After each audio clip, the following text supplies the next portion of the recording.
Mom gave birth to me when she was 17. Yeah, I know how that sounds. From what I've heard, she used to sleep around so much in high school that she doesn't even know who my father is. But she eventually found out, and I can't believe this well-known former YouTuber is my father. As a woman in her teens, she was definitely not willing to raise a child. But my grandparents didn't allow her to get an abortion. As a result, she was forced to take care of me. She was the opposite of a good mother.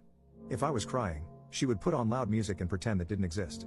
There were nights when I had to go to bed hungry because she refused to breastfeed me and I wouldn't eat anything else. Thankfully, my grandparents noticed this and took me under their care. My mother was happy to stay away from me and went back to her type of lifestyle.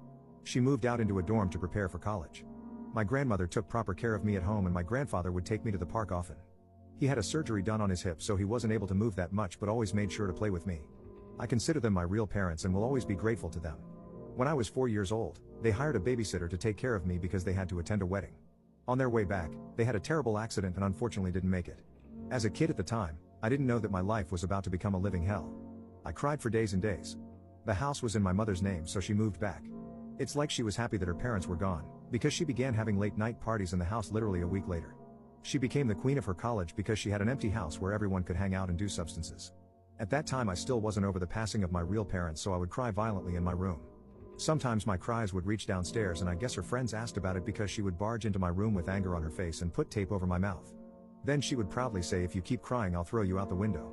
So I would cover my mouth with my hands and cry with a muffled voice. I remember having to beg her for food because she would always be hungover. After a few months of this kept repeating, she became fed up with me and took me to another state. I was excited because I thought we were finally going to spend time as a family. Guess what she did? She left me on the front door of an orphanage and drove off. Little did she know that would be the start of her downfall. I thought I got left on the door of an orphanage, but it turns out some big African American man was taking care of me now. He gave me a cupcake and he was very nice. He introduced himself as EDP 445. He told me he was going to help me get revenge.